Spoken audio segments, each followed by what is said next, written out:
And welcome to another Mainpod episode number 3. And today we have some special guests. We have statewide funding guys over here, Damu, and Alex Diaz. And we are also joined with the one, the only Rick Diaz. Hello, hello. So, and behind the switches over here are lovely Esther Paula, who is a lifesaver. Um, and so we're going to talk about some stuff. How are you guys doing today? I think it's Fantastic. terrific. Great day. Yeah. Fantastic. Well, thank you. Thank you for inviting us. Yeah, I feel like you guys just ate. So Yeah, I'm a little tired. yeah, snap time. That's why I was looking forward to the tequila. But yeah, so I guess we'll just, get right into it. And I'd like to introduce Alex and kind of talk about your background and tell us a little bit about yourself, and we'll start there. Well, let's see, where do I start? I am originally from Rancho Cucamonga. I live in Newport Beach now. I started in this business in 1991 for a company called Directors Mortgage. Did that for, I don't know, probably about 5 years. They had sold to a bank, and my father at the time owned a real estate company. He wanted to open up a mortgage brokerage. So I naturally went to work with him and worked with him till about 1999 or something like that. Briefly went and explored other avenues, and then came back in 2001, I believe it was. That's And then 2000. that's when they opened up the original Statewide Bancorp. We kind of, we did a lot of marketing at that time. We were mainly more of a consumer direct operation. My brother Rick also worked there, and I think that we had a really good team at that time. We grew a lot. We grew it up to probably about 250 people, right about there. Yeah. And we had, I don't know, about 550 loans a month closing on average. Wow. Yeah, it was good times. Those were the good old days. Heydays. And then 2007, 8 came around, and obviously business changed drastically, and we had to shift with the market. And in 2009, we ended up selling the company to a company called First Mortgage, and we all had joined First Mortgage and had been there for a couple of years. Then we had moved on to American Financial Network, and then in 2018, we decided to go back out on our own, and we brought back the old brand back at Statewide Funding, and here we are today. Yeah, that's cool.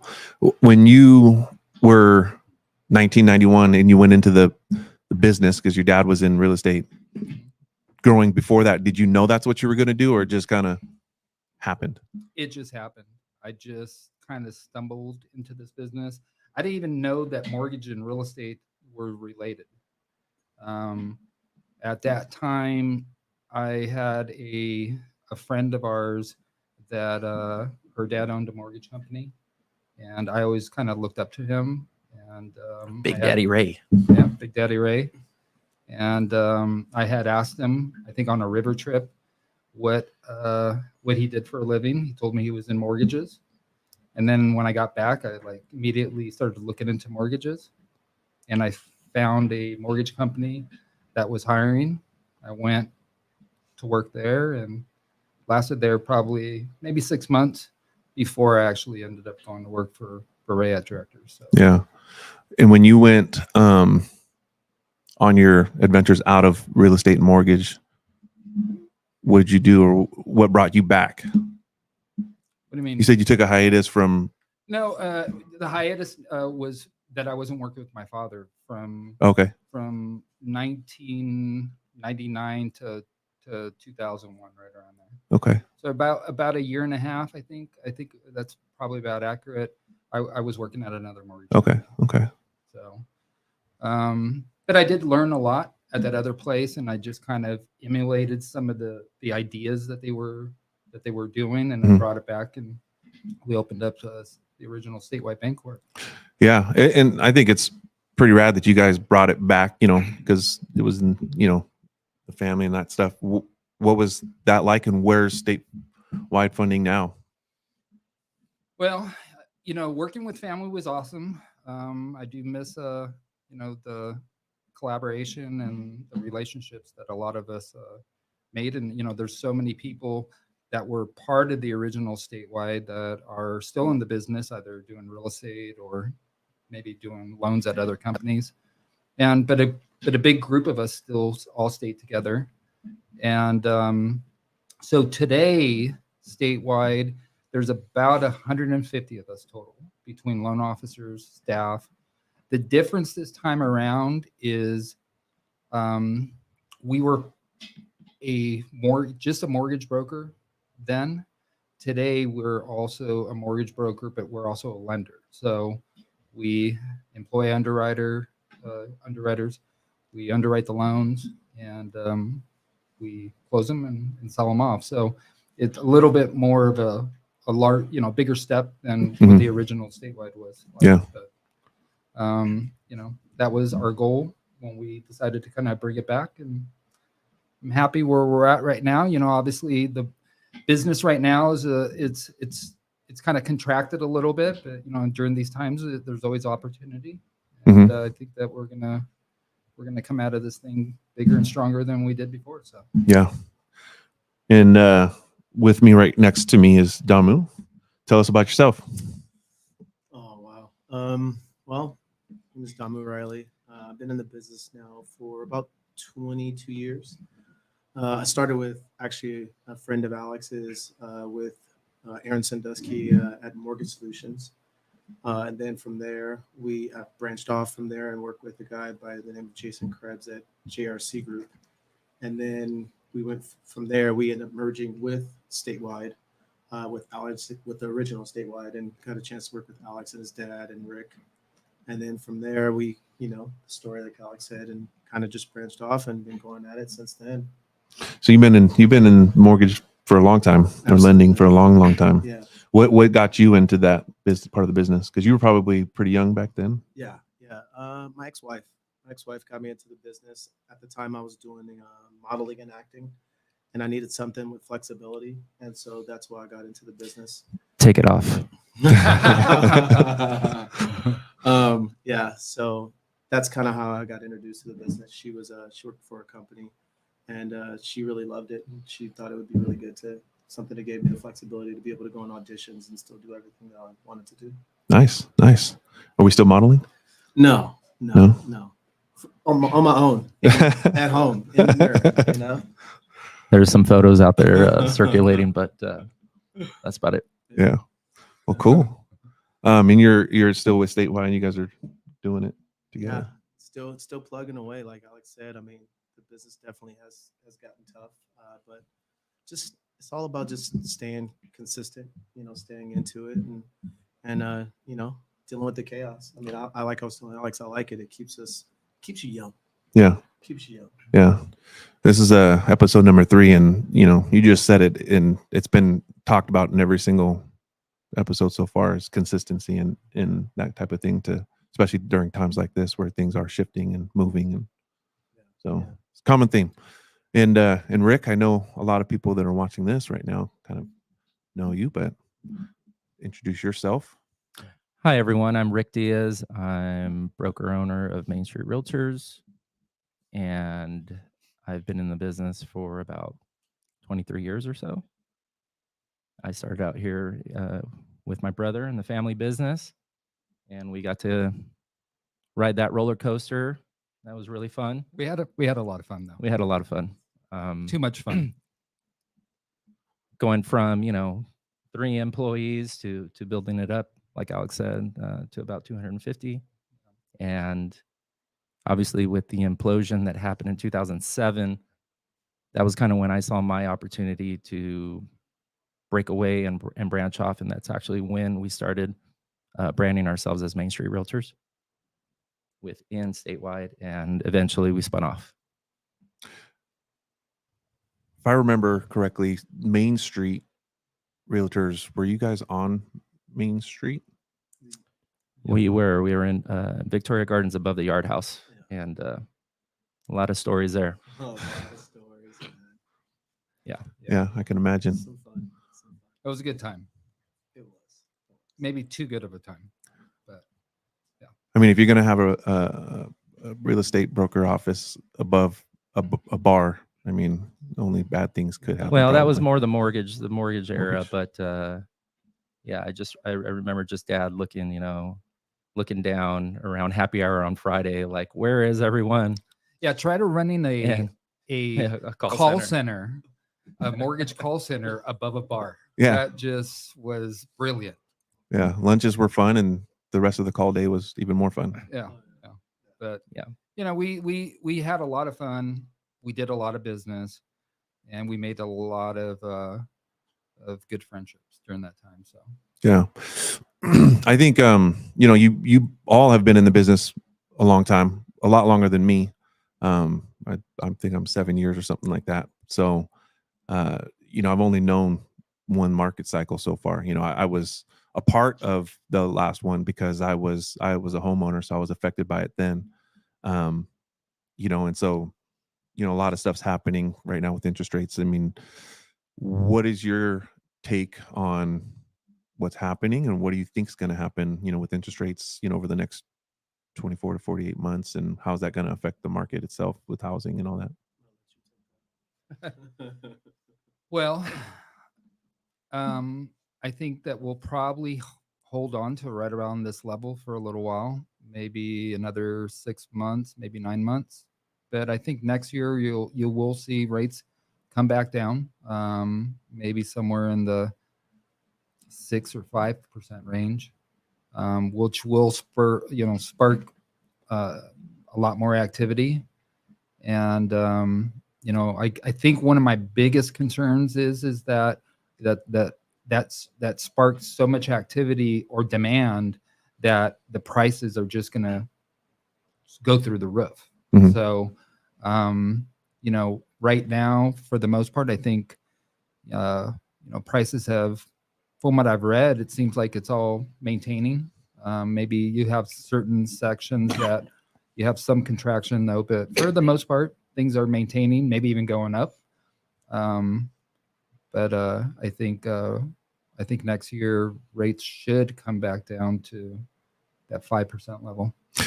I heard a crazy theory the other day from a very well-known person, Grant Cardone. Yeah. And he was saying that, in his opinion, prices are actually going to drop before they go up, because once the interest rates go down, all the pent-up demand that's there, which a lot of homeowners that are in those really low interest rates, they're going to finally be able to do something or want to do something, so they're going to put their house on the market. So we'll have a bit of time where we will have a flood of inventory potentially, and then that could affect pricing and have it come down, but then shoot right back up. So it'll be a small moment in time, is what he was saying. I don't know what markets Grant's talking about, if that's nationwide or what, but with Southern California, there's one thing that we know is that there's always high demand here. And I think, until we get new construction, new inventory, kind of a steady flow of it going, this issue really isn't going to be resolved. I mean, the drop off of new builds since 2007, we haven't recouped it. So I don't see how that could happen. Yeah. Yeah, I'd have to agree. So statewide now we do business in 11 states. So something that I see maybe in Texas is not necessarily what we're seeing here in the Southern California. But our biggest issue right now is inventory. Builders can't build houses fast enough to kind of meet that demand. So I think it's really anybody's guess. Yeah. Yeah. Possibly we might see a pullback. But I think that, if you're in the market to buy a home, timing the market is nearly impossible. Pretty much. I would have to agree. It's definitely tough. I think, timing the market it's impossible. Yeah. You might get lucky, but it's not. See, homes are not like, it's not like the stock market. You're not, buying on the dip and kind of selling high. You're buying a house so that you could have a roof over your head and create memories with your family and kind of anchor down. And this is kind of home. Mhm. Even if you're buying an investment property, it's, maybe long term, you're looking out 5, 10, 20 years. So so you might have maybe a 5-10% pullback. What's that really in the big picture really doing for you? Yeah. So it's just, would you rather take that risk, wait for that 10% pullback so that you could get a 5% rate and honestly, possibly have to jump into a bidding war because there will be more demand? I don't, I think it's really anybody's call. Now, there are some parts of the country, like in Austin, Texas right now, they had a big boom during the COVID era, and, they do have a lot of inventory right now. They built a lot too. And they built a lot. Yeah. So prices are coming down there. Yeah. Parts of Phoenix, same thing. We do business there too. So we do see it in select markets. I'm not seeing it anywhere in Southern California. No. Yeah. Well, I think I saw Inland Empire or Riverside, and it's the fastest growing and appreciating market in California. Yeah, and they're anticipating a little bit of pullback, but I think that's really temporary. I think these coming months is really going to be your opportunity to be able to negotiate favorable terms for a buyer, but it's probably going to be really short term.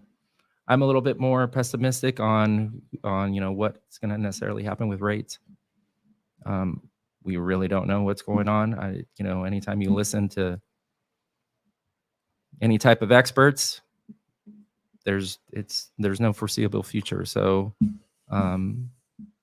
but things will improve eventually, and I think the housing cycle will always tend to pick up in the springtime. Yeah, I do want to throw out a disclaimer of because of the way things are being done in Washington, even on the state level and stuff, we don't really know what's in store for us in 3 months, 6 months from now, or whatnot. The spending is really creating problems where it's really fueling inflation. But if things were to kind of calm down and we control the spending, and kind of moderate, I guess, rates should come down next year. Yeah. Interest rates and mortgage rates are a little different, right? What controls the mortgage rates? What does that go off of? Well, I mean, a good indicator is still going to be the 10-year, just so that you have an idea of more or less where it's going. But mortgage rates are really kind of, it's more of mortgage-backed securities. It's what it's trading at. So it's really kind of it's more of the secondary market. So, but as you're trying to follow where rates are headed, your best indicator is the 10-year Treasury. You'll have a pretty good inclination of where rates are or where they're headed.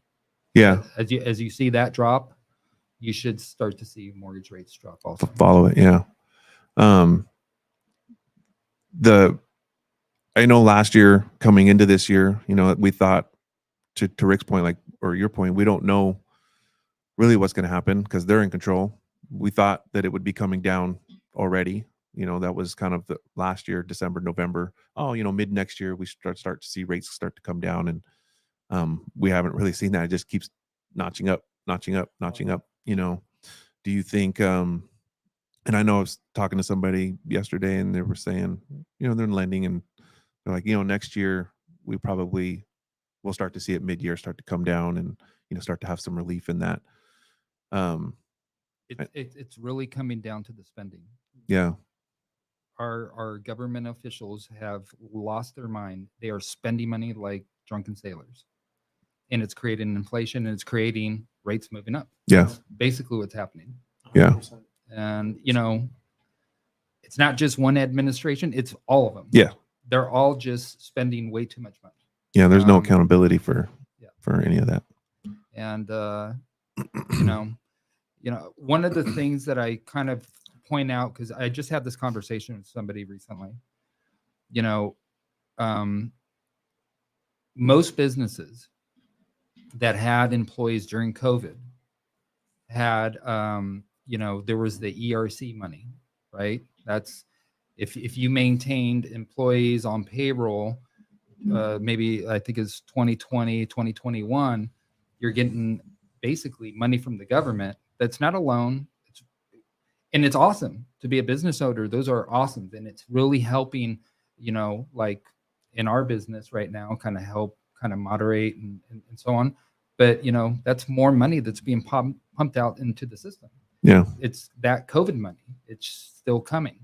I mean, hopefully it's now over, but that's ultimately what I'm talking about is the spending's out of control. That's what I'm talking about, that COVID bunny. I guess we could transition a little bit. There's I don't know. I haven't been following it super close, but I've been seeing bits and pieces of it. But there's a lawsuit against NAR and realtors and the way the commission structure is and the way it's being disclosed and all that kind of stuff. Have you guys been following that at all?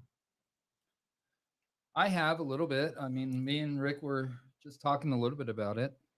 We're chatting it up a little bit about it. I mean, yeah, it's interesting. It's been going for a while. I think yesterday they tried filing for, a mistrial and it got denied. We'll see where this goes. I mean, there's a lot of rambling going on about it, but ultimately, we'll see where we end up. You've already seen some changes, right? Websites like Redfin, disclosing, buyer compensation and stuff like that has already begun. So yeah, I think the part of it is that we have to charge a buyer's commission. Part of that is that, and like with NAR in California, like you have to at least have $1 in the buyer's agent commissions column. You can't just not charge anything. But there are other states, very few, but they have that already in there. You don't have to charge a buyer's commission at all. And they're still operating.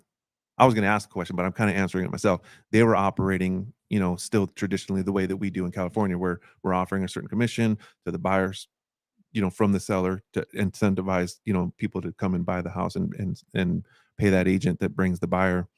I was going to ask, do you think if they took that away and things changed, what would that do for buyer's agency versus, the seller agency part I think of the thing? ultimately it's all going to be, it already happened with Dodd-Frank in the mortgage industry. Yeah. Ultimately, what it's going to come down to is going to be a lot more disclosing. It's just, That is going to confuse the consumer. That was my conversation with Rick. I think honestly, that's probably what's going to end up happening. It's just the way that things are disclosed to the consumer, and it might just create more confusion. Mm-hmm. That's what we experience in the mortgage industry. Yeah. Not that it wasn't right, but I think that the disclosures on the mortgage side between the LE, the CD, and so on, that just created a lot more confusion. It does. But I think, I don't know. Yeah, I mean, I think as brokers and agents, we all hope that this doesn't make agency go away for buyers. That was only been around since when, like 91 or something, I heard. Is somewhere around there. Like it wasn't always that way. And now we have it that way. I think it's a huge benefit because, there are a lot of, I'm assuming that's why they had buyer agency even created, because, if your fiduciary duties to your seller, well, and you have a buyer coming and they're unrepresented, they don't have anybody on there to help watch out and make sure they're not being taken advantage of, there's some benefit to that. But as a listing agent, I don't see the confusion of disclosing it. Like, it's very black and white the way it is now. Like, it's not complicated. You're telling the seller, hey, this is what we charge, and I'm going to split that, and we're going to incentivize to bring, somebody out there that's working hard to find buyers that are looking for houses, to bring them to your house. Like, it's not rocket science. Yeah. I think sometimes with the different disclosing, I think it confuses the buyer because of the fact that they get certain people the way they explain it. And some people don't like to explain certain things because it's like if you talk about it too much, it's like it creates a red flag. So like Alex was saying, for us, when they created the LE and CD and all that, some buyers are like, so wait, I just signed this. I'm signing this again.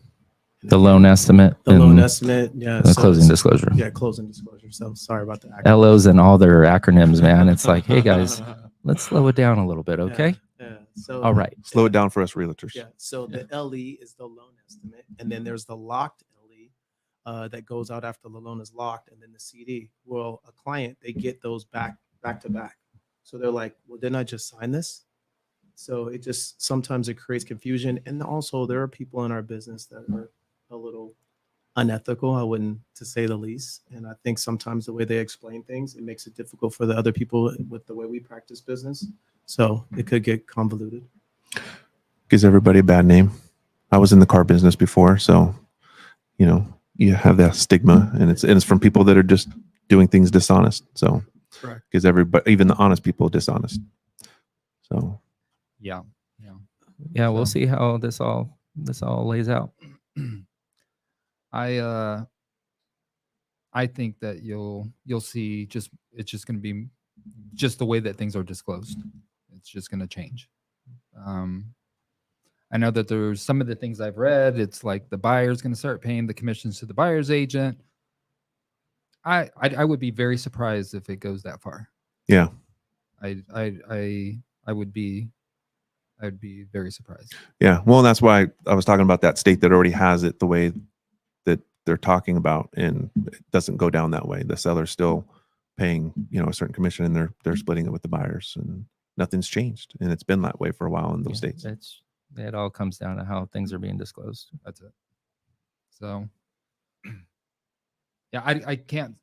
I mean, I think one of the conversations that we were having is California is always kind of forefront. They're very consumer driven. they're- So how much will it change here in California versus maybe Iowa? I don't really know how the contracts look in Iowa. It's probably still like one page. No, I'm just kidding. Yeah. So maybe. But yeah, I'd be very surprised if you'd have like a huge change, like where the buyer would have to pay the buyer's agent commission. I think, that I don't think that would be good for the industry, and it definitely won't be good for buyers. Yeah. I think you're only making it more difficult for somebody that's looking to buy a home. You're just putting another obstacle, more costs on them. Yeah. For that, making that barrier of entry a little bit more difficult. So we'll see. Yeah. We'll see what happens. We'll see what happens. I was thinking about this the other day too. I know it's been probably about a year or so, but California, passed and I don't even know if you guys have any thoughts on this, but the rule where you can, if you've got the space in your backyard, you can put an ADU pretty much anywhere now. And they're really trying to do that to incentivize, for the lack of inventory. The rental market's really competitive. It's really hard to get a place, so the housing is a real issue. And by doing that, that their goal is to relieve that. I'm curious what you guys think about that. Do you think I would assume that it's going to help. I think parking is going to be an issue.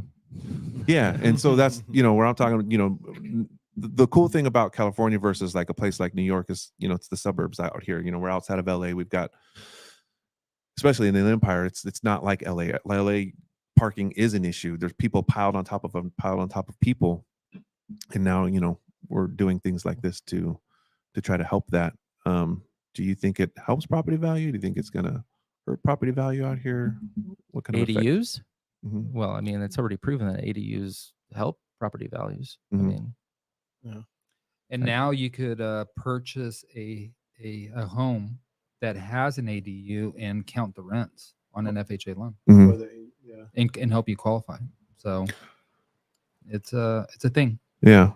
Well, like, I think it'll help value in the fact that if you're in a, I mean, obviously first time home buyer and you buy something that has that, you can use that, but it also, it's going to attract a lot more investors, and, the dream is, American dream is home ownership. And we start adding properties that have multiple doors, and it starts to change the landscape of who's buying and who's renting.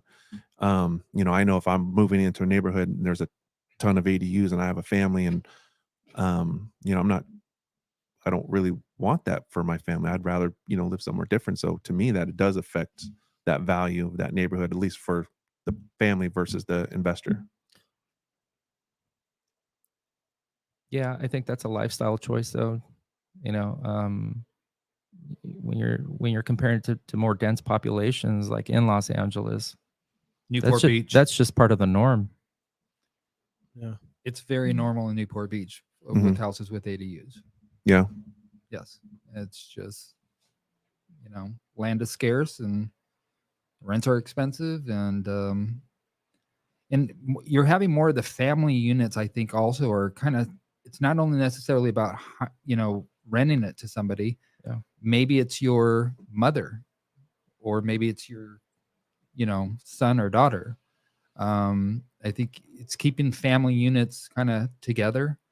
And because let's be honest, property in California is expensive compared to certain other parts of the of the country.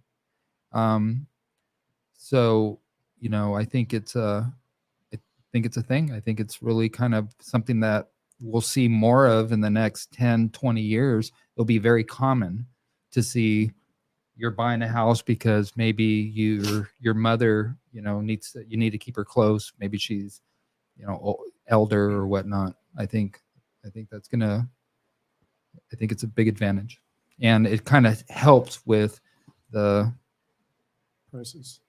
maybe not necessarily just prices though, but it kind of helps also with the shortage of maybe housing in general. It frees up some inventory for sure.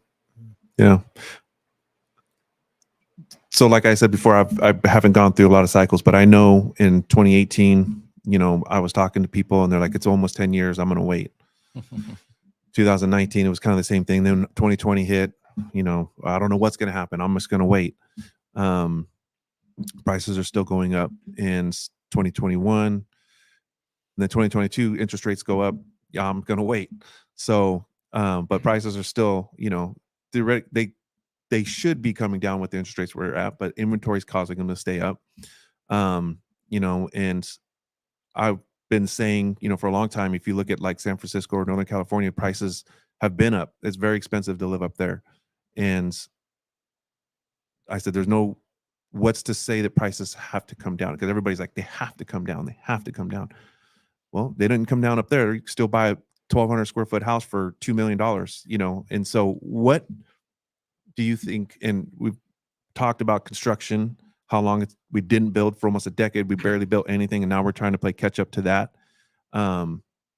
What is going to cause prices to come down? I mean, I've been telling people it has to be like a massive job loss recession type of thing. That is ultimately, if that happens, then you have a good argument for prices coming down. People start losing jobs. They can't afford things. They're selling their house, maybe, whatever. They're moving out of state, whatever it is that they're doing. I think the economy itself that's a big dictate. If unemployment right now, we're just under 4%, if that shoots up to somewhere in the mid 5 range, maybe even 6, yeah, I mean, it's going to change the dynamic. But we have seen slowing. So like one of the things that I'm concerned with right now that I've been watching is when you kind of look at the employment numbers that are coming out from, the Fed, you're seeing, let's say, 1.2 million full-time jobs have been lost. But then you'll see another headline like, well, we also added 1.5 million jobs. But when you really look deep into that, a lot of that is, yeah, they're doing Uber or they're Postmates or whatnot, and they're counting that as jobs. So the net gain is looking like we're up 300,000 jobs. But when you really dig deep into that, it's, so I think headlines, you kind of really need to look a little deeper into it. And I personally believe is that we are definitely slowing. The economy is slowing right now. I have people not just in the mortgage industry or the real estate industry that I know, they're in a lot of under industries and they're feeling it. Mm-hmm. So question is just going to be is how bad is it going to get? Mm-hmm. And that's going to determine where prices are headed. Yeah. So I know I was talking to a gentleman, and he was saying that like banks in general, like to even get cash out of your bank in decent amount of sums, like it's very hard. You have to plan ahead. They're keeping very minimal stuff, and I don't know what that. He was saying that's something to keep an eye on too, where they have cash on hand because they're just lending. Because the money you put in gets lent out, and those types of things, and that's another area to watch. yeah, I mean, there's a lot of different things to kind of watch, I think. But yeah, lending, when you're looking at personal lending, I mean, that's pretty robust right now. I don't know if you guys get them, but Yeah, I get like something in the mail every day about, personal loan or whatnot. So credit right now is still kind of fluid. When you start seeing things tighten up in that respect, one of the big things that happened in the 2008 crash was if you had a home equity line, a lot of people got their home equity lines frozen. They got frozen and taken away. They got taken away. So I don't think that we're going to have anything close to that. But like I said, it really has everything to do with the economy. And if I had a crystal ball, I'm sure I wouldn't be here anymore. I'd be on an island somewhere. But I think nobody could really forecast of kind of what's coming. But I would have to say you're probably going to see some slowing in the employment numbers. I don't think it's going to be a severe thing. You might see some softening in prices, but inventory is still a problem. And I could tell you on the lending standpoint, there's a lot of people that are wanting to buy houses right now. A lot of first-time buyers. Yeah. Forget maybe not necessarily your move-up buyers. Maybe they got a 3% rate and they're good where they're at. Maybe they're looking to add on a room or not. Maybe they need a downsize. Whatever their situation is, but there's still a big demand of buyers that are looking to buy right now. And as long as inventory remains low, I don't think you're going to have a significant price correction. Definitely not a crash. Yeah. Maybe an adjustment, but like I said, anything could happen. So It's happening right now. Right now is your opportunity. Yeah.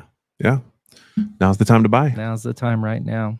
I truly do believe it is the time to buy now. Yeah. Forget about the 8% rate. Yeah, I just finished having a conversation with a client earlier, and I told her if you as they always say, fall in love with the house, not the mortgage. Once the interest rates come down, the cost of homes are going to go up. So would you rather pay a little less for the home that you love and then turn around and refinance? I mean, we all know most of the time you don't stay on a mortgage for 30 years. Mm-hmm. You're going to take advantage of the market. So it makes more sense to buy something where you don't have as much competition. Yeah, the inventory is down, but because of the fact the inventory is down and interest rates are so high, that's, it slows down the multiple clients coming in and overbidding and things of that nature. And correct me if I'm wrong. Isn't there still a lot of multiple bidding happening? I mean, maybe not as much as what there once was. Not necessarily. It depends in the markets. I And- think there's been a little bit of a slowdown from everyone that I talked to out here in the Inland Empire, but we're also slowly ticking up on inventory as well, though. It's good. So Yeah, I think if it's the right house and if it's a good house and Yeah. it's priced correctly, you will have multiple You'll have offers. it, You'll have a couple sure. offers on it for sure. if it's a desirable home, Yeah. people are going to jump all over it. So, you guys have anything else to add? No, No? that's Okay. good. I gotta. Yeah. If you guys like this I'm and good. you found value in it, make sure you like, subscribe, share it, do all the good stuff. I'd like to thank the boys from Statewide Funding for coming by. We'll put their contact in the description. So if you need to get a loan, click that link, go there, and they'll be happy to help you guys out. Don't forget to follow us at the Mainpod on YouTube and on Instagram. Yeah. Make sure you follow and subscribe That's right. Subscribe. on YouTube. And with that, we'll see you guys on the next one. Thanks for watching. Thank you. Thank you for having us. Bye, guys. Thanks.